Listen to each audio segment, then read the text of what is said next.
And I do want to thank Rheon for putting this together. This is, a relatively smaller company that I think has technology that is really the first of its kind. And so we're still, I think, learning and understanding what its value is. And I hope I can maybe share some of my initial thoughts. And the way I've presented here, I'm planning on presenting here, is maybe just talk a bit about really just the surgical outflow that we do and the the concepts around titratability, the rationale behind it, some fluidics, some physics, kind of set the stage. I'll speak a bit about the actual, device itself, and then I'll leave, some of the pearls to André and some of the results and some of the other discussions to Rheon as well. And hopefully we'll have some time for discussion as well. These are some of my disclosures here that I wish to add here. And of course, as a glaucoma specialist, although we have many different types of procedures in our hands these days, we know the bleb, of course, is our most conventional and our most powerful tool to lower pressure surgically. And we all would like to see these ideal blebs in our clinics. This is a combination of so many different aspects of therapy, including surgical technique, device selection, patient selection, wound healing modulation, and understanding fluidics. And we also know that there are a few key components to successful bleb formation. We need to have an ability to have aqueous drain from the anterior chamber. We need to have a bleb wall that is fairly porous, that has fair amount of porosity, and the tissue around it has to be able to absorb this. Fluidics is something that I think we often don't discuss in enough detail, but really this is the basis upon which we lower pressure with any type of drainage system and with any type of drainage target. IOP is generally really a function of outflow resistance. And as we know, if the resistance increases in the pathway of aqueous from the anterior chamber to the bleb wall, this reduces the outflow facility and this increases pressure. Of course, trabecular meshwork is the physiologic point of this resistance. And we also must remember resistance is in series, meaning that the resistance points will add up along the pathway of that aqueous as we go from the anterior chamber into the external surface of the bleb. And so these are all areas we need to consider. And there are, of course, assumptions we make, including IOP production, aqueous production. And remember that the resistance that we control, we try to control, I should say, is the implant we choose and the bleb resistance. Traditionally, the implant we choose is typically of a set dimension that we may be able to, control in the early postoperative period. And the bleb resistance is really a function of how the patient heals and the capsular porosity. In order to describe pressure drop through a typical tube, we look at the Hagen-Poiseuille equation, which although we can debate whether it's applicable to the shorter tubes and flow rates, do give us some premise with which to start. And we know, of course, the pressure drop is based upon various factors, including the dynamic viscosity, the length of the tube, the flow rate, of course, which is assumed, and most importantly, the radius of the tube itself. And as we increase the lumen, we typically lower resistance. Now, there are many different tubes on the market. Each tube has their own inner diameter and their own outer diameter, and this corresponds to a certain cross-sectional area. And that cross-sectional area, or that internal diameter, relates to the outflow facility. As you can see, depending on the different devices, we have Zen 45, which is a smaller lumen, Zen 63 is a larger lumen, PreserFlow, which is a larger lumen, longer device. Each of these has their own outflow facility. This is, again, based on the Hagen-Poiseuille equation, and based on this, we can see the pressure drop can be anywhere from 1.5 to 6 millimeters. And that's something to consider as well. The different ways we can assess fluid dynamics, and I'll just briefly show again, when we look at devices, for example, like a Bearvelt device that has a suture within it, an interluminal suture can change the resistance. And we use this, of course, to our advantages with these devices. The Zen device, as you see again, also has a fair amount of resistance. And these flow rates, of course, are not physiologic, but we use these flow rates for linear regression to determine what the steady state pressure would be based on the aqueous production. And based on this, for example, we can say that on a 2 microliter of aqueous per minute, we're going to expect to have about a 9 millimeter pressure drop with the system. And so remembering that this is serial outflow, that the pressure is a combination of the pressure drop within the tube and the pressure within the bleb cavity as well. Now, one of the problems we have is that we know that the bleb resistance changes over time, especially in the first few months after surgery, first few weeks and first 3 months. We know that the capsule porosity decreases over time.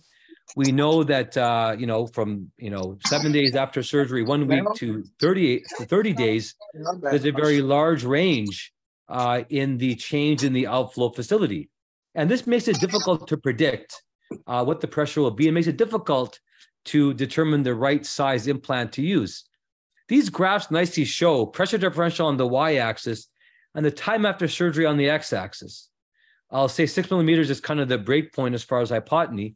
And for example, with certain devices, like for example, a Zen, we see that the pressure differential in the tube may be set at 6. The bleb resistance, however, does change over time and eventually settles at a certain pressure differential. And as it gets into a higher resistance, unfortunately for many of our patients, although early postoperatively, there's good hypotony protection, later on, because of the serial combination of the resistance in the tube and the resistance in the bleb, this pressure goes above our target. We have devices that have very little resistance, and they require us to have some form of ligature, for example, or some resistance within the system. These tubes, for example, have a fairly low pressure, which have a higher risk for hypotony. And again, as the pressure differential changes in the bleb in red, this pressure goes up.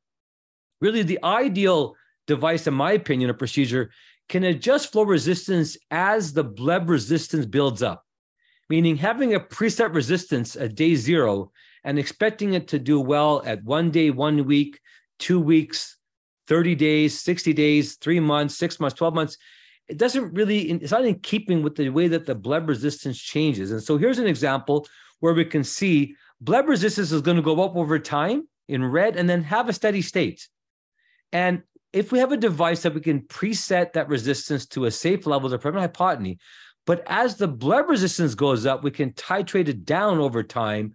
We can see we can now keep the pressure at that target pressure by doing so, by allowing us to adjust the resistance as the bleb resistance goes up. And that's the benefit really of having the adjustability. It can enhance efficacy and protect against hypotony and safety issues. Well, how do we currently adjust postoperative adjustability? We have, of course, an ability to suture lice. We know this can help to bring down the pressure as the bleb resistance goes up. However, for most cases, unless we use adjustable sutures, which are more difficult, this cannot be reversed. If we lice too early, we can get hypotony and problems. If we wait too long, then the bleb resistance is too great, and we lose the opportunity to provide more outflow. We, of course, use ligatures around non-valved implants, and this is another way to do this. But, of course, we have a ligature that opens up at 6 weeks. And if it's too late or too early, we can have complications. And it's against a one-time deal. We cannot really typically go back, unless we go back to surgery, and increase the resistance in the system. And then we also use rip cores and microshunts as well that can be used to pull out or to adjust in the early postoperative period. Again, it's always a question of timing. We always worry, once we do this, what's going to happen afterwards? Well, this is, of course, what the eyeWatch is designed to do. It's designed to allow us to adjust flow, to adjust the pressure drop as the bleb resistance goes up. And using the eyeWatch implant connected to the eye plate, this provides a scaffold for bleb capsule formation. And the eyeWatch pen can adjust the resistance in the system intraoperatively and after surgery as well. So by doing this, we can set the resistance higher, avoid hypotony early. We can then adjust this as the pressure changes over time with the bleb resistance. The design here is carefully designed to try to avoid some of the problems we have with other devices. We know that low-profile devices reduce capsular height and reduce capsular thickness and increase bleb porosity. And this is what the plate is designed as, with the soft, smaller, low-profile device. And the nozzle is designed more with a rigid, shorter device, which hopefully can reduce some of the corneal issues that we have. Really, the magic of the device is the eyeWatch implant. And this is basically a magnetic rotatable disc with ball bearings that can be used to rotate and compress the tube to adjust the flow. This can be done, again, non-invasively, atraumatically. And this is really what the beauty of this procedure is. And this video kind of just shows what this device is like when we look inside this magnetic rotatable disc, how the disc can be rotated with the ball bearings compressing the tube on the outer circumference of this disc to adjust the resistance, as you can see here with the arrows. And that's really what we allow us to do this. It allows us to go back and forth even day to day if we wish to do that. And this can be done again, in any point in time post-operative, even late post-operative, there's hypotony. The plate, I would say this is fairly similar to the ones we have currently. I think considering that the Barrel 350, about a third of the device goes underneath the intraocular, extraocular muscles. I think that a 300 square millimeter device, which is typically what I've used, is certainly very similar to what we expect to get from a Barrel, for example. I know that there's going to be many videos that are shown. I'll just show a video here just showing the device. There's the plate going in, sutured down to the sclera, and the special marker is placed so the anterior edge is 1 millimeter from the limbus, and we make this partial thickness outline. The reason is because this eyeWatch implant needs to be placed here at the right position from the limbus and from the plate. It's nice to have a partial sclerectomy to allow the device to fit nicely within this dissection. The eye is entered with a 26-gauge needle at the level of the iris plane, entering here so it's far enough from the cornea, 1 millimeter back from the limbus. And using a special forceps, we basically place the device through that opening. And I want to just show the device being secured here. Here is the nozzle. You can see it's well away from the cornea, iris plane, sitting nicely in the angle here. And as we inject BSS, the current eyeWatch implant, as it's implanted, has really a fully open lumen. There's the flow. You can see the eyeWatch pen, and we can show how we initially had it at 0, which basically means it's fully open. 0 to 6 describes the resistance or the opening of the lumen. There's a no-go zone. I'm not sure what the no-go zone is, but I understand Rheon is the only man to go into the no-go zone, so we'll probably hear what that means exactly. But we can adjust the resistance here based on the 0 to 6 gradients here. Now we're rotating this device here and rotating now to about 4.5 and to about 4, and we expect there to be more resistance and less flow. And I'm going to continue to try to almost close this device and look at the difference in the flow, where the flow basically drops down to pretty well nothing. And that's really what we see intraoperatively. We can then basically set the device to keep it closed to prevent early hypotony. And then the area is closed typically with the graft and closing the conjunctiva. I know there'll be more videos from André and others as well for specific surgical tips. This is the eyeWatch pen, as we see here. On one side is the compass to show us the position of the implant and the magnet to adjust. This can be done in the office. We do this fairly easily. It's well tolerated by the patient. And this is a nice video here that's prepared by Martinez de la Casa, showing again the position of the implant. The implant is on position 6, which is basically closed. Using an eye care tonometer, we can see the pressure in here is 21. Well, it's in the post-operative period now. We'd like to get some more flow and lower the pressure.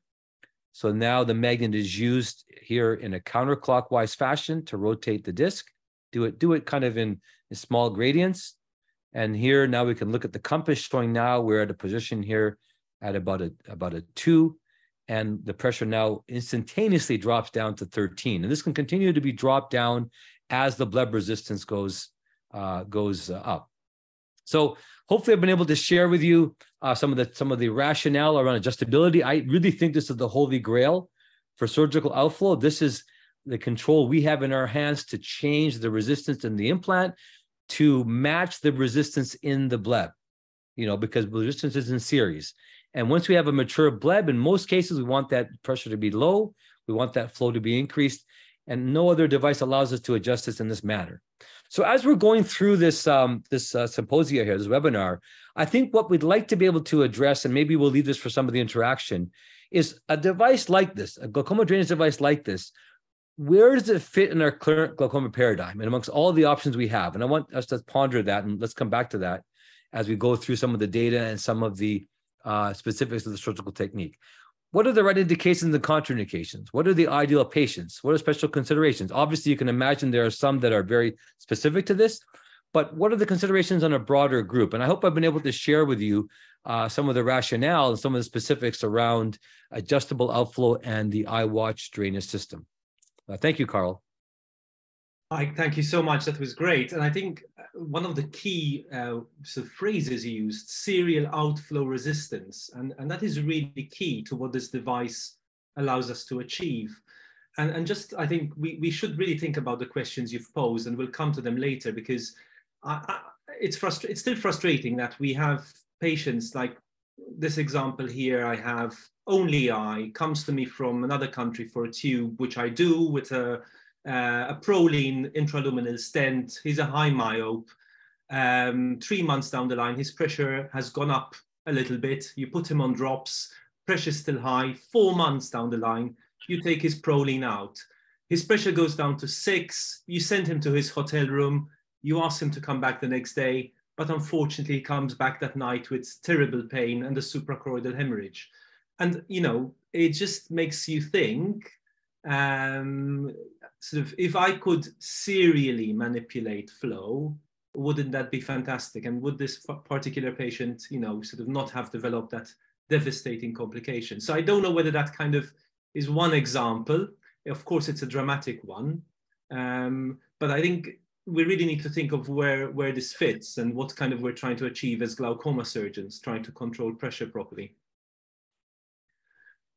We don't have any questions on the chat, but I really would love to have some discussion going. We are kind of really sticking well to time. So I suppose what I would also think, Ike, is, of course, when it comes to sort of new devices, we're always a little bit sort of hesitant initially to sort of, you know, go beyond what's normal for us. So for some people who kind of would be watching us tonight and think, this makes absolute sense, what advice would you give them? Yeah, I think, you know, the natural inclination for us is to try to, you know, use a device for a specific patient where we have this concern. You described an ideal patient where, or not ideal in the end of the day, but just a patient where we're particularly concerned about that IOP control. And I think that's probably where we would start. You know, I mean, patients where we really worry about a risk of hypotony, some of our uveitis, some of our patients like that, because the immediate thing that comes to mind for us is, of course, hypotony protection, right? That's the immediate benefit. And I think that's where people will start, and that's where I start. And I think that's certainly reasonable to start with that patient population. Some of our neovascular patients, you know, where we can get later hypotony, high myopes, and all these other patients that have a risk for hypotony. But truly, I think the benefit is not really so much only on that aspect of it, it's on the other side of it, which is the efficacy side. And really, when we allow us to address that efficacy in an earlier way and keep up with that bleb resistance, you know, I think that's where we see a broader application for this device. And so I think that's probably going to come with more time, with more experience. And as we get comfortable with, you know, with the procedure itself, there is certainly more work involved intraoperatively than other procedures. That's certainly a given.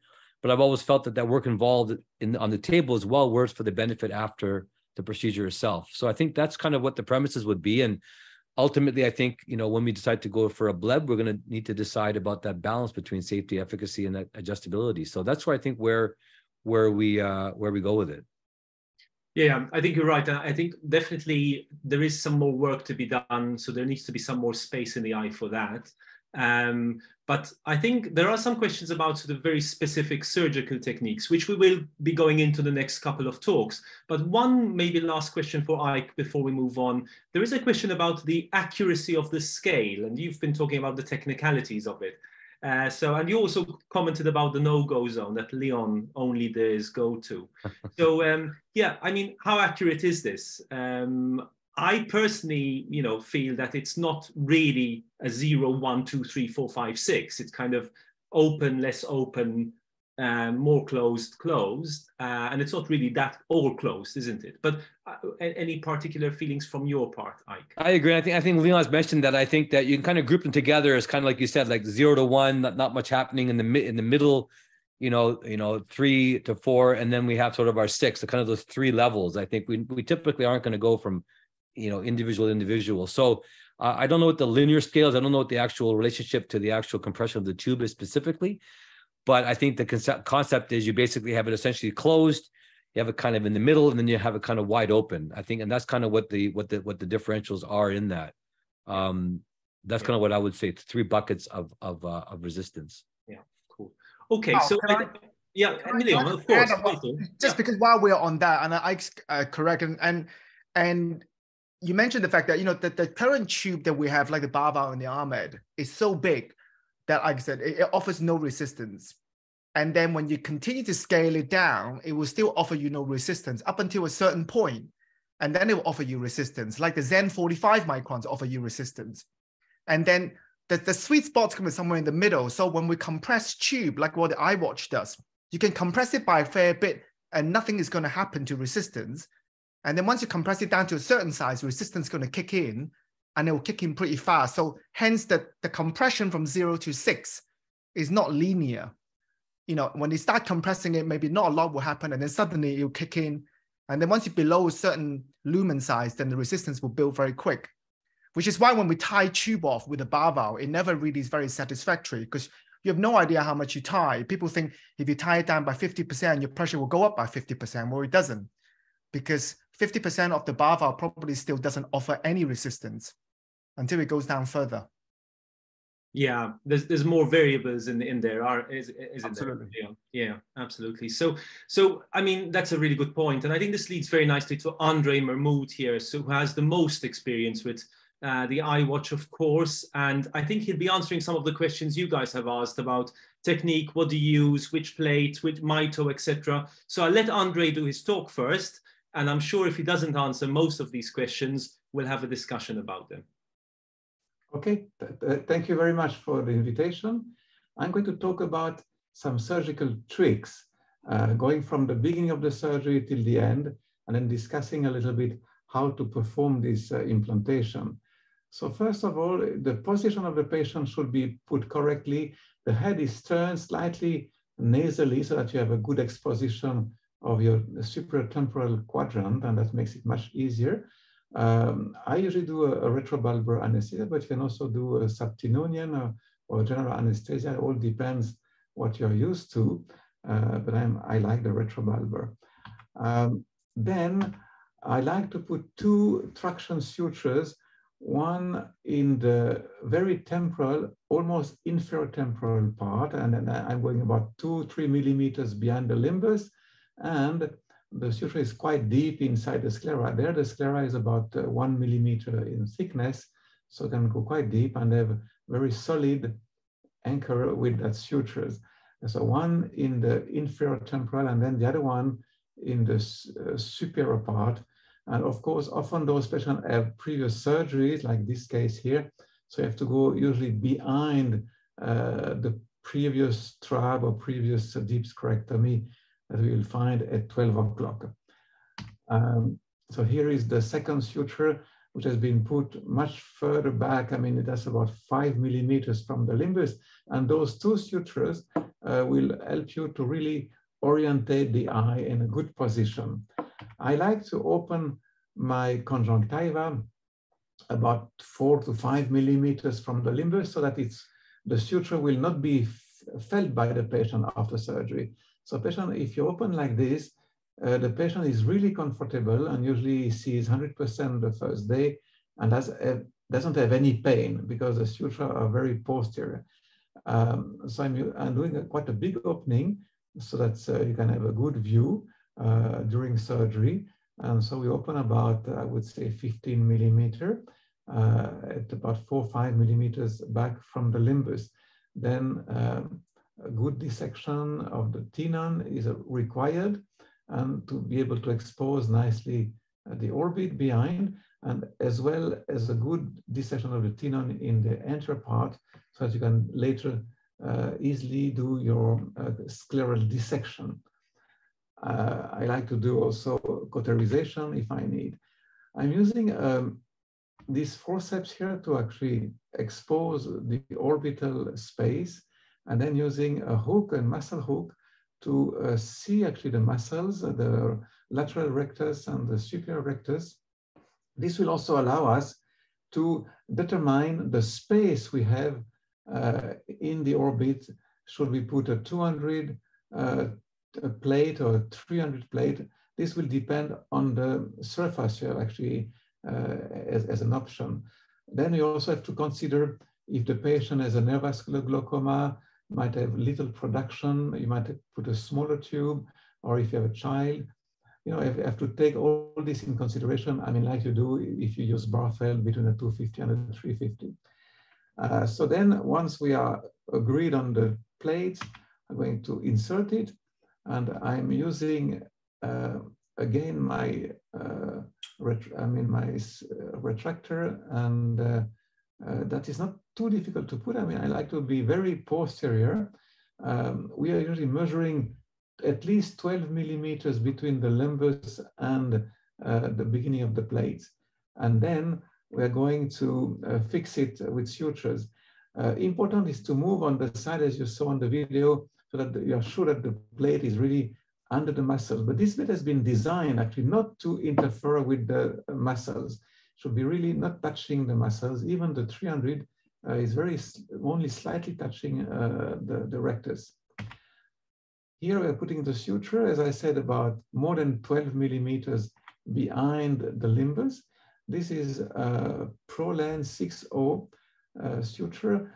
Here the sclera is actually usually thinner than near the limbus, and you have to be careful not to perforate here.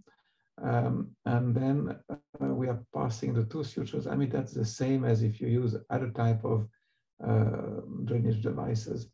So this suture should be nicely tight, and then the knot is buried behind so that it is not disturbing at the level of the conjunctiva. I think this, let's see, yeah, then what I like to put my tube behind the lead retractor, so I'm not, disturbed for my surgery now at the anterior part of the sclera. Now I'm burying my two knots for no disturbance for the patients.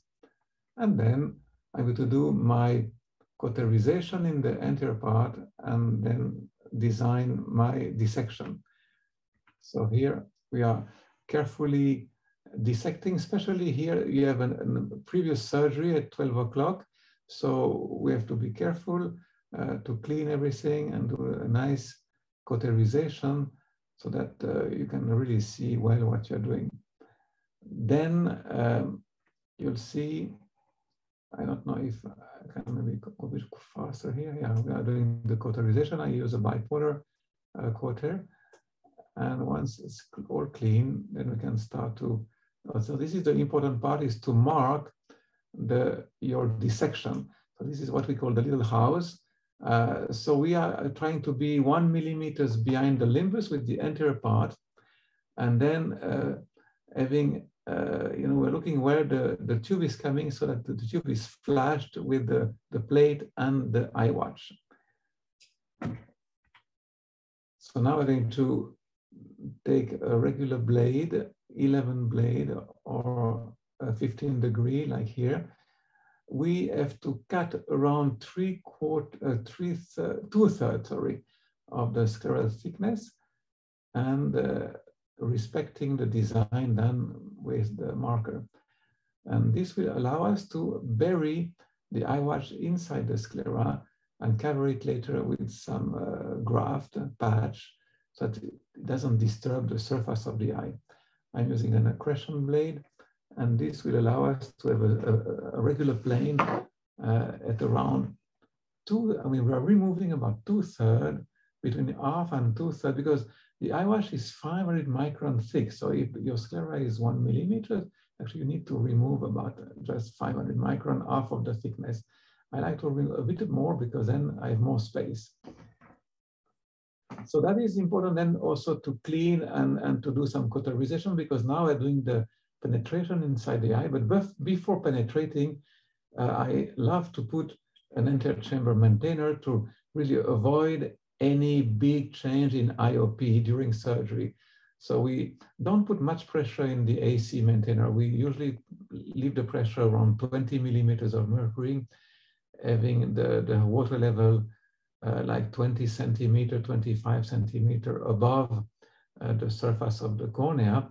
And this will give us a good intraocular pressure.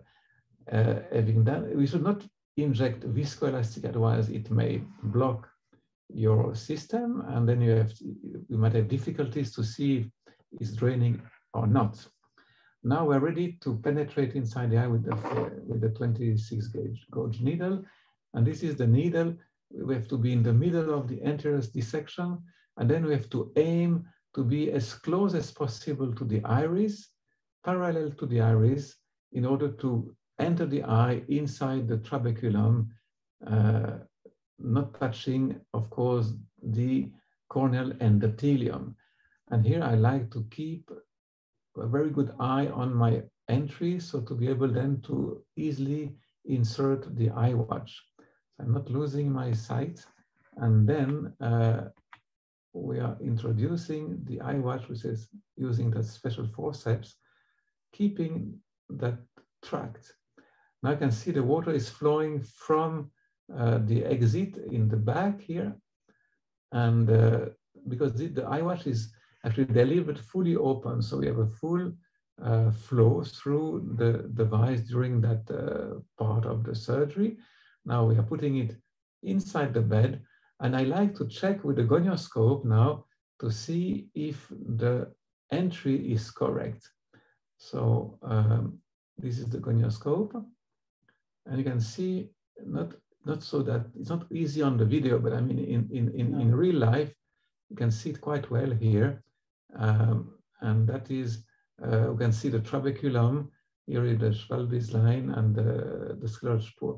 So that should be between the scleral spur and Schwalbe's line through the trabeculum. And that's the best place because it won't damage the cornea endothelium later. Now at that stage, we have to fix the plate. And here it's an important step because you want to be watertight in the front here at the limbus level. So in order to do that, you have to press your device towards the limbus. So the sutures are actually not totally perpendicular, but they are oblique towards the anterior part. And then by tying your sutures, that will press the eyeWatch against the anterior dissection and will really make it watertight at that level. And then your entire resistance will just lie inside the system using the turning wheel, you know, and then closing and opening it. Now I can see the water flowing in the back because we didn't close until now. So you can see that it's watertight. And we have to bury now the sutures. Sorry, I'm going back. Okay, now we will cut the tube at the right length. You can see that there is some blood in the tube, and then as soon as we will connect it, the blood will be flushed posteriorly into the orbit. So we're cutting now the tube at the right length, and then watch the blood will be clean in a few seconds. See, now it's already cleaned because the tube is now open and it's flowing normally through the system, and the resistance is almost zero. I'm going to test it with the compass. Here it should be on 0, and you can see it's on 0. It's totally open. I'm going to turn clockwise to put it on 6 with the magnet and rechecking, and it's turning at 6. So we are happy. Sometimes it's turning at 4, and we turn a little bit more. At that stage, we have to protect all the system, putting a patch. I'm using pericardium, and depend the thickness of the patch. I can put 1 layer or 2 layer like here, put it a little bit thin, and then we are fixing it. There is no need for, tight sutures because there is no need of resistance here, just a protection for the conjunctiva.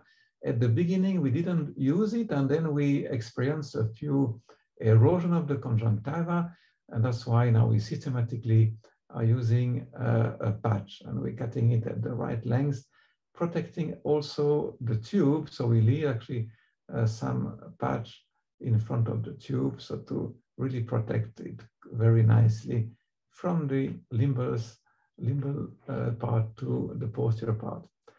And that is basically the end of the insertion, and then we can close the conjunctiva and the tenon, also burying the little suture, the nylon 10O suture we have here, so to avoid any extrusion of the sutures later. Now we're going to close the conjunctiva. To close the conjunctiva, I'm using a Vicryl 8.0 or 9.0 with actually an atraumatic suture. And we are doing a running suture, taking the tenon and the conjunctiva, and to do about 30 passage, from one side to the other side. And that's it. That is the closure. We are going to maybe go a bit faster here to, it's a bit boring, the sutures, as always. So now we're passing, now coming to the end here. We did our knot, so we have the suture. And since it's very posterior, as I said earlier, for the patient, it's very comfortable because it doesn't feel that suture. And the eye, looks very quiet. You can see the eye tube here, the eyeWatch tube here. I'm going to remove the anterior chamber maintainer and pressing on the eye to maintain a regular pressure, and then injecting some saline to really keep the pressure around 20, and then it will slowly go down as it will be draining through the system. So I'm usually leaving a pressure of around 15 to 20 at the end, and also injecting some antibiotics to prevent any infection. So just one slide to show you our results on our first 150 patients almost. There were 143 patients actually done in a different center. This was actually the study done at the beginning to get the CE mark. So you can see the pre-op pressure was 26 in average, came down to 8.5 about after 1 week, slowly went up until almost 13 after 3 months, and then slowly came down again. And this is this part, from the first months to the 6 months here, this part where it's a bit higher is usually the period when you get the fibrosis of the filtering bleb inside the orbit. And then you have usually, if you do ultrasounds, you see that the bleb, the wall of the bleb is quite thick. And usually during this period between the first month and the 6 months, the tube is fully open. Usually we are opening the tube slowly from the day 1 to usually the 2-3 weeks, and then it's fully open because then you have enough resistance in the orbit, and then you have too much resistance, and then you have to, I usually give a beta blocker, an aqueous suppressant to try to get my bleb very thin. And usually after 6 months or after 1 year maximum, the bleb gets very thin in the posterior part, in the orbit. And then as you can see, the pressure, the mean pressure is coming down. And we have actually a mean pressure after 4 years of 11 millimeters of mercury, which is very satisfactory. What about here we have no hypotony. On the right side, I can see 0% hypotony with a 90% success rate, meaning pressure under control. Every patient had pressure below 18, and most of them had no treatment. The complete success, meaning no treatment, actually is almost 40%. That means that 60% of the patients are still taking 1 drop, usually a beta blocker, once in the day in the morning. So these are our results so far. And this is just to end. I want to thank you, my fellow Dr. Oliverio, who is helping me. He prepared the videos and is helping me every day in the surgery. Thank you very much for your attention. Thank you very much, André. Fantastic video. Thanks for describing all those steps. And there's loads of questions related to those steps, of course. We'll talk about the post-op stuff shortly. But of course, there's loads of questions. Do you use mitomycin C or not? I do. I think many of us still use it, but there's no evidence. Do you? Actually, theoretically, you can use it, and sometimes I use it, but normally we don't use with the tubes because there is no direct flow. But with the eyeWatch, since the flow is direct, and that humoral aqueous is actually a bit toxic, for your cells and promoting fibrosis, I think it's a good idea to put mitomycin. I'm also now sometimes injecting Kenacort, which is a slow-release steroid, which will stay there for at least 1 month. And that will also help on getting actually lower pressure because the bleb will be thinner. Patch grafts. So I had a couple of exposures with another tube, not eyeWatch, and I switched to fascia lata, tutoplast, about 9 months ago, and I haven't seen any erosion since. Any feelings sort of even across, you know, Rheon and Ike here, the ideal patch, should it be double? Should it be pericardium, as you suggested? Should it be anything else? Or is it just purely luck or unluck, if you want, if you get an erosion? Well, usually if you get an erosion, there is a good reason for it. You know, some patients have a very strong reaction to the sutures and might have suture lysis, and then you have an exposure of the patch. The erosion through the patch is very rare, but I saw one because some people can actually have like a foreign body reaction against the patch. There was a and can have a leakage from around the tube. Yeah, that's right. You know, I have Dr. Olivier is next to me, and yeah, he remembers me that we had a leakage actually around the tube because we didn't press enough anteriorly, and this water, I mean, aqueous humor coming from around the tube was actually creating a reaction and created a melt of the patch, and then we had to re-intervene. That's right. The scleral bed. So as the company would tell you, I don't use the marker and I don't do the partial sclerectomy.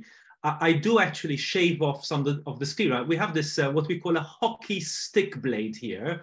And I basically just use it to scrub off some of the sclera to create a bit of thinning so that the eyeWatch fits nicely and doesn't create a massive hump. But I personally feel that then if you have a marked sclerectomy, you're restricted. So of course, we're not always perfect. You might not get the angulation right, and you might want to swap the tilt slightly. So that's the way I do it. But of course, there's no right or wrong.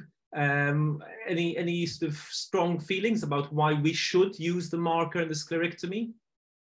Well, you don't need to use the marker. Actually, you can do it yourself by putting just the eyeWatch on the sclera and then see the shape and then do your dissection. The marker makes it much easier because, I mean, the design. Now, when we first designed the eyeWatch, we designed it actually not to do any sclerectomy. It was designed to be put on the sclera. That was much easier and faster. But then we had some erosion of the conjunctiva, and that's why we thought that it was better to embed the eyeWatch inside the sclera, and that's actually much nicer because also the eyes looks nicer. After that, we had very seldom erosion, and for the patients, I mean, you really don't see that they have been an operation, and that's why it's just the beauty of it. I mean, we should also do a nice job, and because otherwise, if it's coming out, you might see it, and patient may feel it like a bleb, you know. Yeah, I agree. I mean, it's amazing that you're putting in sort of, you know, that material and it actually doesn't look that bulky. You'd expect it to look bulkier, but it doesn't. There's loads of questions there, and thank you, Rheon, for answering some of them as well in terms of blockage. How do you prevent the tube from jumping in? Of course, you need to suture it tightly, as André has really nicely shown. There's one question that I'd like to ask you before we go to the next talk. Someone's asking, can you implant them in the sulcus or the pars plana? Yes, in the sulcus you can do it. If you have an iridectomy, then it's easy to see, but I think you need an iridectomy because otherwise the iris might block the tube and then you cannot see it because it's behind the iris. But if you have a nice iridectomy, then it's no problem to put it at the sulcus level, and that is even better for the cornea, I guess. In the vitreous, well, you could imagine it if you have a good vitrectomy, which was performed before, and that there is no vitreous remainings. Personally, I never did it, but theoretically, you could do it, yes. Okay, thanks. So I think we'll try and come back to a couple of further questions, but I would love to pass on the baton to Rheon now, who will talk about post-operative stuff, but not just post-operative management with drops, etc. A little bit more. The ball to you, Rheon.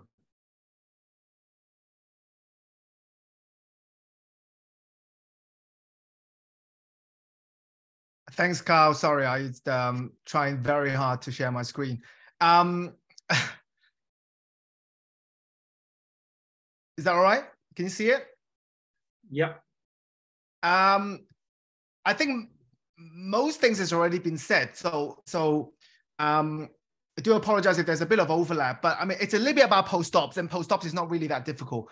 But probably just to echo what Ike has said, really, and to round it up in terms of why people have been asking, why would you want to use this over anything else? And now you've listened to some of the potential reasoning, you've seen the surgery, and I'm going to come back a little bit in terms of why I've taken it on. And when it comes to tube surgery, and I think that we've all had the Ahmed and the Barval, the Ahmed versus Barval, if you like. And then to be honest, I dislike both. And I have to use one because that's the only one that's the only tubes that you had for the last 20 odd years. So you like your Ahmed because it's easy and you've got some early flow, but then the IOP lowering is not as good as a Barval, and you get this hypertensive phase because there's too much flow coming up too early, if you ask me. And then we like the Barval because it gets the pressure really lower, but then it has no flow control, right? So you tie it off, and for the first 7 weeks, you're sitting around with a high pressure. And then you shove suture up it, and then you do all sorts of ties, and you do all sorts of Sherwood slit to try to get a little bit of early flow that you may or may not be lucky. And we've all been there. When the Barval open, it goes too low. So all these completely somewhat unsatisfactory. So, you know, when we were out looking for the ideal drainage device, then we want predictable flow. We want titratable flow. And I think this is 2023. We really should have titratable flow. We want to get rid of hypotony. We want a good blood profile. We don't want any erosions you talked about. We don't want any diplopia. I want it to be cornea friendly. So we're not really asking too much, but that's the sort of ideal tube that we have. So when Rheon came about with the concept, then, you know, we jumped on it as early as we could. And we said, whenever your clinical trial starts, please get us in. And then André obviously was already doing some. So we were lucky that we can start the UK arm of the trial a few years back. And we've already seen video about this titratable flow, which in concept is fantastic because, you know, what we really, really want in glaucoma surgery, everything that we do is about flow control, right? I mean, when you do the trap, you have your suture to control your flow. You have your pressure flow, you have your lumen to control your flow because of the lumen size. And even in the much loved deep sclerectomy that André and Karl does, they have flow control through the decimate window. And it's all about flow control and nothing else. And like Ike has already said, there are only two operations that we have in glaucoma right now that has an off button, which is trabeculectomy and an eyeWatch. Sorry, it's not a deep sclerectomy or anything else. You don't have an off no flow button apart from a trap. You can tie it tight, and an eyeWatch. And a trap, as soon as you take a suture out, then you can never go back to the off button. So eyeWatch is the only one that you can go back to have it off whenever you need. Why the hell would you want to do that? Well, if you have a late hypotony 5 years later, you can turn it off. If your colleague's going to do a DMEC, you can turn it off. And then if you have someone want to put some Viti and gas in, you can turn it off. So having that off button is quite useful. In terms of post-ops, and once you've done the surgery like André has done, post-operatively for me is not too different from a normal tube. I give the normal steroid. For me, it's Pred 40 every 6 times a day and cover with antibiotics. And in the UK, is chloramphenicol. Someone's mentioned that for me, I've always want all my filtration surgery ideally to have a slightly higher pressure post-op. And that's just me. And you may be different. There's no right or wrong here. And the message here is flexibility. You can choose whichever you like with the eyeWatch. So I like the IOP to be higher because I think the patient's more comfortable. I think they see better when the pressure is higher. I think you have a lower risk of hyphema when you have a higher pressure first day. And you certainly have a lower risk of a malignant glaucoma if you're putting it in your filtrating eyes that are at risk. Patients are more stable. They have more comfortable for sure. So then for me, I set the eyeWatch close on the table because I don't really want the variability of setting it 1 or 2 or 3. You can set it 1 or 2 or 3, and I don't know what that IOP would be like for that particular individuals. Remember that individuals have different aqueous production. That individuals will have had different amounts of glaucoma medication up to the hour before the surgery. So when you post-operatively, it's a bit hard to predict. So the only prediction I have is if I set it close, then I know I have no flow. And even when I set to no flow, sometimes there's a little bit of ooze coming out of here and there. So I like to turn it off, and then I see what happens the next day. Okay, if you really worry about that patient, you think this is a really bad glaucoma, only eye, they may not be able to handle a very high pressure, then I'll see that patient that evening to check, and then maybe a few hours post-op to adjust if I need to. Mostly I do the surgery in the morning, and then I will see them the next morning. And then first day, then I would expect the pressure to be anything but high. You know, you turn it off, then it should be up the next day. So if the next day pressure is 20 something and below, then I like to leave them alone. Like I said, I like the pressure to be in the 20s the first few days. You may be different, but you can adjust it whichever way you like. So I like to have it that way. I don't have any science behind it. That's just my experience. That's how I do my trap.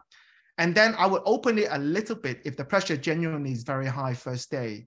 So if it's 25, 28 above or 30 something, then I would open it a little bit, but I certainly wouldn't open it more than past 3. Like we talked about it before, for me, roughly speaking, the eyeWatch is a 0 flow, a little flow, which is halfway, and full flow, which is all the way. You know, that's 3 adjustments for me. That's already better than anything that we've got. So I open it a little bit, and generally you will find the IOP comes down almost immediately, certainly within at the first day post-op, because remember, there is no blood resistance.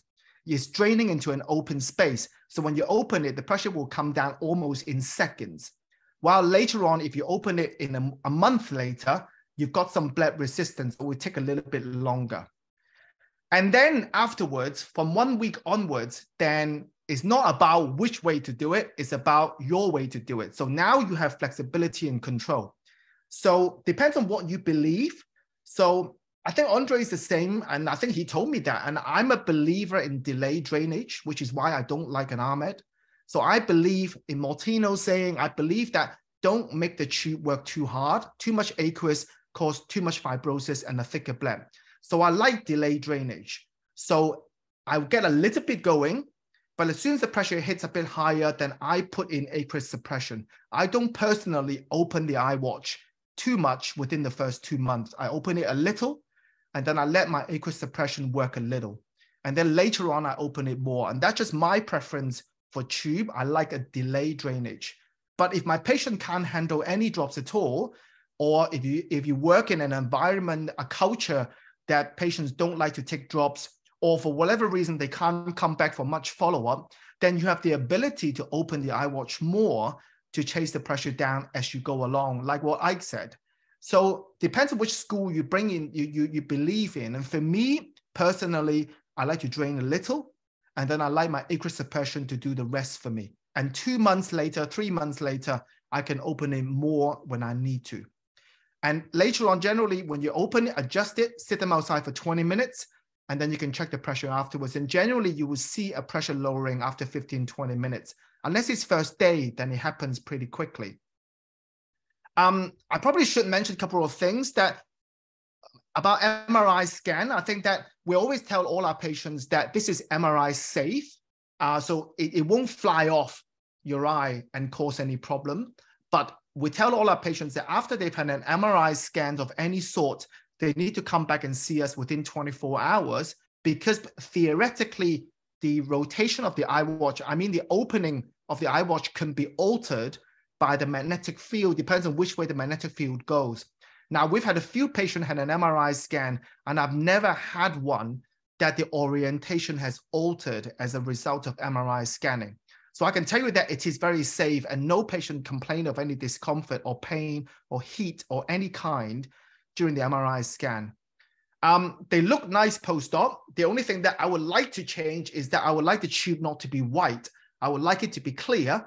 That's just a criticism on myself. But I think that the technique that I use is exactly what André taught me. So we cut a scleral bed, and by doing that, and I have a single layer tutoplast coverage, just a single layer, and the whole thing sits really smooth. And I think that is how dare you cut that scleral bed. And I think André told me to cut it deep, and I'm always a little bit too scared. But I think if you cut a good scleral bed, the device sits really down, then a single layer of tutoplast is perfect. And this is how it would look. This is the tube has got an angle, it's got a hole in the front, and it's got a lumen as well. So then if the lumen get blocked by iris, you still got a hole in the front. So I think that's some of the design feature. It bends away from the cornea. You've already seen a video. We check the adjustment, so check it with a compass. I would suggest when you first do it on a slit lamp. So then you can actually see the device and line it up, especially when you put in 2 layers of tutoplast. You may not be able to see the device so well. If you're a bit presbyopic like me, then you're probably better off doing it at the slit lamp so you can line the compass up properly. Ike's already showed this, and I think it is a beautiful video from Martinez that is way better than mine. We do not recommend you check the opening through the upper lid. I wouldn't recommend it. You're unlikely to get a good opening, but this is a lovely thing to show because of an eyeWatch that it shows you that when you adjust it, the pressure does come down at the early postoperative phase pretty quickly, but even in the later stage, it takes 15, 20 minutes. And Ike's already shown you this lovely video. We adjust it, and the adjustment, you don't have to touch the conjunctiva. When we first started, we all used to touch the conjunctiva and do it at the slit lamp. You get a better view. And the other things to remember, if I can show you that, in order to turn a wheel, you're much better off have the magnet slightly at the peripheral of the wheel rather than close to the center. It's very hard to turn something when you're close to the pivot. So often when you put the magnet on the outside and hover it on the outside rather than on the eyeWatch, then sometimes it turns a bit easier that way. And I think we do find that all the eyeWatch do turns even after a few years down the line. Andre's already showed you some results, and this is just the UK arm. This is Shang Lim and mine. So we're the 2 centers for the trial. We had about 27 patients there. And these are the first 27 patients ever implanted in the UK. We're showing very, very similar thing. It's a bar valve like IOP. Why wouldn't it be anything worse than a bar valve? It wouldn't be, because the plate size is the same. If anything, it could be slightly better. But nonetheless, it's a bar valve like IOP lowering that it get down to somewhere like 13, which I think gets down to certainly lower than an Ahmed because of the plate size. And I like our delay drainage. But if you look at this graph, you will spot a couple of things that we're not going to hide. We had some hypotony, but certainly not sort of late post-op hypotony. But we had some early hypotony. When you first start, we did have some. And mostly because when we first start, we had some paratube leak. That is a rigid tube that goes into the hole, and sometimes you do leak. Andre's already taught me how to push the device forward onto the limbus. And I think we then moved on to 27 gauge gray needle. So my entry is not 26, it's 27. And because the tube is so rigid, it will go through, and it's a very snug, tight fit. And the 2 suturing that Andre showed you angle forward with pulling the device. And then someone's mentioning the eyeWatch doesn't want to sit up. So I need my assistant to hold it down and 2 sutures and ram the whole thing forward. And then that for us has stopped the paratube leak, which was the cause of early hypotony for us. When we first started, it's like, what the hell? We still had hypotony. And that's because we had paratube leak, not because of the device. And then we also had a little bit of device failure at the very, very early on, that 1 or 2 devices just wasn't closed properly. So when we first started, when it was set to close, it was designed not to close fully because we were worried about some high pressure spike. But later on, we said, no, if you turn it off, it needs to be off. So the device has changed a little bit. So that now when it's off. What you're getting, a device that will turn off. So I think some of the early hypotony you may see at the papers, and I think that's technical, not because of the device. I've had an erosion, and I think that's purely because of not proper implantation, that my eyeWatch was slightly tilted. So my scleral bed wasn't very even. So I had an edge. And Andre mentioned it very well. Things erode for a reason. And I think when you have an edge, and my eyeWatch was slightly tilted, and that edge plus some inflammation caused it to erode through. So I just have to cut the scleral bed nice and deep and have the device suture down. Then actually, I think the erosion is less because it's smooth compared to a tube, which is literally, a bump on the sclera compared to an eyeWatch, which is much smoother. I do want to mention this because someone asked, why the hell would you use a device that you can turn on and off? If you have patients like we have, and I'm sure you do, that this is the hypotony patients that had a bar valve 10 years ago, and they are now hypotenuse. And we will all have them because they burn out, they don't produce very much, or we've got patients who's had previous diode. So when you have a tube that you put in, either being an Ahmed or Barval a few years ago, and now they're gradually hypotenuse, then it's a tricky one to manage. You tie the tube off, the pressure goes back up, and you untie the tube, it crashes back down. So you can do an eyeWatch rescue, which is what first described by André. And then you can basically fit an eyeWatch to any existing tube that you have in an eye right now, either being a Barval, being an Ahmed, and I tell you for a fact, you can fit this to a poor tube. Even the poor tube lumen is smaller, it will fit onto the eyeWatch, and I've done that. So now you can retrospectively fit an eyeWatch to any tube that you have in your eye if flow control is what you want to add back to the tube. So we've done a fair few of these where we've had an Ahmed or a Barval that was put in some years back that is now going late hypotony, years down the line, and the eye is dead soft. Then we take the tube out of the eye, and then there's a luminal suture still there. And then I patch that hole with a triangular shaped tutoplast. And then once we've done that, we close that hole. Then what we do is that we fit an eyeWatch. You can see that being in the UK, we weren't privileged to have this lovely marker that Ike was given. So then we have to draw our own shape. We cut our scleral bed with the cheapest blade you can find. And then we'll fit an eyeWatch next to the tube. And I won't show you the steps. And then we connect the existing Barval onto the eyeWatch. And then basically now you got added flow control to your existing tube. And for me, there is nothing in the world of glaucoma that can do that. And for me, having that control, basically, whether you want to trickle or you want to squirt, we have the technology to do it. And I cannot imagine doing glaucoma right now where I am without this technology, because you are fully in control of flow. Thank you. Thank you so much, Leon, and thanks for compressing all that.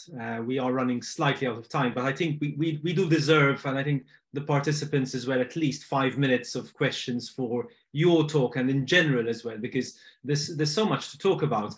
Regarding your tips on using the iPen, I think that was really useful as well, because that's one thing which is quite subtle, but people need to learn how to use it properly, etc. My questions for you are sort of, you already alluded to it, because I had a patient with 1 year later, you could still adjust the eyeWatch without any problem. But there are a few sometimes where you feel it's a bit clunky and you can't get it all the way around. There is another trick which I use, which is basically you go to the other side of the magnet. So you kind of go from open to close. Have you ever had to use that? Because I've done it on 2 patients and it's worked a treat, but it's going radical. It's kind of suddenly opening it fully. No, I haven't, but I agree that there does appears to be sometimes a bit of variability. And I think that, remember that this is a pretty unique handmade device. And I think as experience goes on, I think the implant becomes more uniform. But yes, we had some that's a little bit more harder to adjust. Some are really easy to adjust. So there's a little bit of variability, I suppose, with niche product like this. There's been some other things about which size of implant. Do you have any particular feeling about the post-operative results, whether you use a 200 or a 300? I don't know whether André has any really, and I think that I'm not entirely sure. It's the same as the Barval 250, 350 versus 250 argument that people keep saying that there is no difference, but then they chose that implant for that patient. It's not particularly randomized. Sometimes it's difficult to fit a big implant in, I have to say that, because the eye plate is quite deep.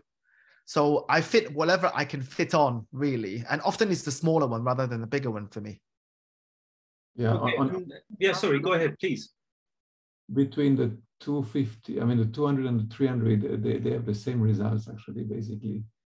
Doesn't make a big change. We compared the success rate of both, and there was no difference. I would tend to agree with, that's my anecdotal experience, having not done that as many as you have, André. The other thing with the eye plate is it's so flexible though, isn't it? We've been talking a lot about the eyeWatch itself, but I have not used any barbells with eyeWatch. I have immediately gone to the eye plate, and I just find the eye plate really, really nice and easy and flexible to implant. So I think they really go hand in hand together. There is, I would just add that I think that the studies on plate size are a bit debatable. I agree. I just figured that, you know, capsule volume and size theoretically has some benefit, and so I find that the 300 seems to fit fairly well as what the length of an Ahmed, and that typically is well in our hands. So that's what we use. But I think that you've had good experiences with both, it sounds like. So I think people are going to find what they find their niches. Ike, on that point, do you think how posteriorly it drains also makes a difference? So if we're putting these plates a little bit more posterior to create space for the eyeWatch, do we get more drainage because we're even further back in the eye? I mean, possibly we could, although I place my Amas and Barrevilles pretty far back already, to be honest. I like them back, 10 millimeters from the limbus. So I'm already pretty posteriorly. I believe that there is some benefit for protection. There's also, perhaps less active metabolic activity that occurs at the conjunctival level and lymphatics. So there might be some benefits going posteriorly. I think it makes some sense. Now, there is someone in the audience who's really asking us an important question. He's got a patient who goes on a flight regularly, monthly to London, and the pressure seems to go up after the flight. So the tube is open, pressure is 8, and then he goes on the flight, the tube is half closed with a pressure of 29. So, the question is there a significant magnetic field at the airport security? Patient wants to explant this device. What would you suggest? I don't know who wants to start or tackle the question. Maybe André first. Theoretically, should not interfere. I mean, the magnet you find in the checking of the airport should not influence the tube. It has been studied by Adam Villamarin, but I mean, it's a very interesting experience, this patient. So it might actually influence somehow. Now, the patient should actually also check if there's other magnets, because sometimes you have a magnet on your keys or I don't know what.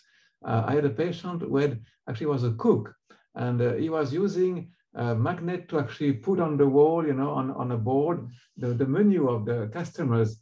And so the whole day he was actually putting his magnet like this, going very close by his eyes. And he was always coming, with a closed eyeWatch on 6, and then the pressure was high. I used to open it and it was very low. And a week later it was again closed. And then I asked him, I was talking with him and I found out this magnet story. So he stopped, using now pins and papers. And it's okay now. The magnet, it never changed since then. So I think it's wise to ask the patient if they're using, even not knowing it sometimes, a magnet around their face. Interesting. Yeah. Okay. And there was another question about whether we should. Some of us do implant tubes inferiorly, and sometimes you're obliged to. Any experience with inferior implantation of eyeWatch? Any of you 3 guys? We did a few, and they function very well. This is the same surgery. We also put them about 15 millimeters behind the limbus, and they function the same as if you put them superiorly. Okay, so I think we are 10 minutes late. So I'm going to close by asking each of you the same question. As a final question to all speakers. So Ike really summarized a good amount of questions at the beginning and saying we should think about where would we use this implant, which patients would we consider it for. So if you had to just summarize, your preference, where do you see this fit in? Which patients would you go for? Would this be your primary tube? Would this be salvage procedures like Rheon showed? How do you make your decision on how to use this particular device? Let's start with Ike, then André, then Rheon. Yeah, I think as I said, I think the obvious patient that I think would benefit from this are those that we have a concern for hypotony. I think that for me, I like these approaches for uveitic patients. I think these patients can be very unpredictable. And I think the ability to protect from hypotony early and late, the ability to titrate based on what's happening in outflow and with aqueous production, I think are great. That's an area for me that I think is a primary procedure. Most of us don't do, larger devices and plate devices as a primary procedure. Most of us here probably use a trabeculectomy or deep sclerectomy as a primary procedure, or maybe a micro stent or micro shunt. So I think that'll still be something that we typically use for the average primary patient. But for patients who have a higher risk, like we just said, I think those are important. And then there are patients who have failed those primary procedures that we desire a plate. And if we desire a plate, then typically for me, I'm going to a non-valved implant for patients who need lower pressures. And that's where there's a risk, as we've heard about, with regards to hypotony and flow control. And that's where I think using this procedure, this device as your primary plate procedure for those cases, I think are very helpful. There's still a role for some Ahmeds when you want to just get the pressure down, neovascular glaucoma, get it done in those cases. But, those are, select cases. I think that's kind of where I would divide up. And I think as we get more comfortable, I think that we probably are going to expand the range. I can think of, for example, patients who've had hypotony complications in the fellow eye or in previous surgery they've had. Patients who are high myopes, for example, that we have a concern. Patients who are worried about using mitomycin. I don't use mitomycin, for example. So we have patients we don't like to use mitomycin for with their conjunctiva or have had a previous experience. So I think those are some of the ones that immediately come to mind. I would say the ones to be careful where the angle is very crowded, an angle closure case without removing the lens. That nozzle needs to be sufficiently away from the cornea. So I'd be careful in those cases to be mindful of that. And of course, I think we need to have good conjunctiva to be able to close at least over the area of the plate, because that is a concern, and the eyeWatch for potentially erosions. Excellent points. Any final remarks, André, Rheon?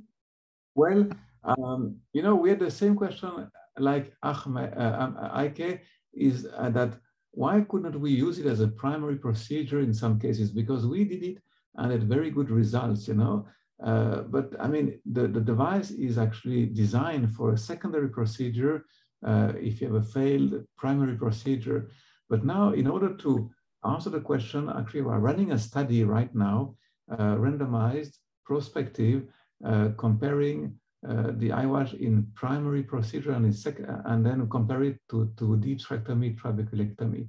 And that will be interesting, but we don't have the results so far, but we probably will have the results in about 6 months, and to see if there is an advantage or not to use such a device in a primary procedures. But I must say that if you have a patient, I mean, just an example, you have a young, very active patient, a sportive person who is do some physical effort. If you do a deep sphincterotomy or trabeculectomy, you might have run into problem, and then he won't see you so well for a few days or a few weeks.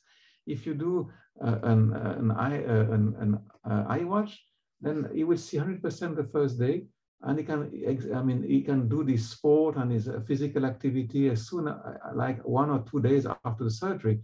And these are actually very appealing to me. That's why we are now doing this study to see if we can propose it as a primary procedure or not. So just wait another 6 months and we'll tell you the results. That's exciting. And Rheon? Thanks, Karl. What I want to add is the fact that in glaucoma, we have this completely unhealthy obsession of just having one operations. So whenever people latch onto one technology, they want that to be the primary only thing. They put it in everybody. I don't really understand it why. That we should have options. And I think eyeWatch is an options. Whether, there'll be time that when you want to use it, like what Ike said. So for me, the eye need to be big enough to fit it. So you do need a lot of space. So some eyes are quite small. Some upper eyelids are very tight, like a Chinese person. You may struggle a little bit, depending on the orbit. If they got terrible hypotony problem, like your uveitic multiple diode, if they're Sturge-Weber, a lot of raised episcleral venous pressure, and if they got a short eyes that I'm worried about malignant glaucoma, then I wouldn't put in anything else apart from an eyeWatch that allows me to close. If they're likely to need repeat cornea endothelial transplant in their lifetime, then eyeWatch is a great option because you can turn it off while they do a DMEC. And then you don't have to worry about or your cornea colleague complaining about losing the air. So the more you think about it, the more patients that would benefit from having that on-off button, which is what an eyeWatch gives me. Cool. So I think you've summarized everything so well, all three of you, because ultimately, as always, it comes down to patient individuals, individual choice, trying to tailor-make that treatment to your patient. And having so many options and having this as an option with the advantages I think we've clearly seen today is really, really advantageous for us. And I'll just summarize with the two words that have been used throughout the evening, serial and sequential. And I think this is what eyeWatch produces. It gives us this sequential or serial control of eye pressure, which at the moment, you know, with other devices and techniques we have do not give you. On that note, thank you so much again for joining us. Nearly all participants stayed till the very end, despite us running over by 15 minutes. I wanted to thank Rheon Medical as well for sorting this out with amazing speakers. It's been great to be the moderator here tonight. And thank you all again, once again, Ike, André, and Leon. See you all very soon. Ciao. Bye. Great job, Karl. Good job. André, Leon, you did fine. You too. Ike, when's your birthday? I'll send you a suit or a shirt at least. I see you became more casual after. I know, I saw hoodie. I said, what the hell did I change? Looking great, everybody. Ike, we need to invest in some cool specs, for sure. Yes, we need to do that. Yeah, absolutely. Cool. Thanks, everyone. Okay, take care. Bye-bye. Bye. Bye-bye.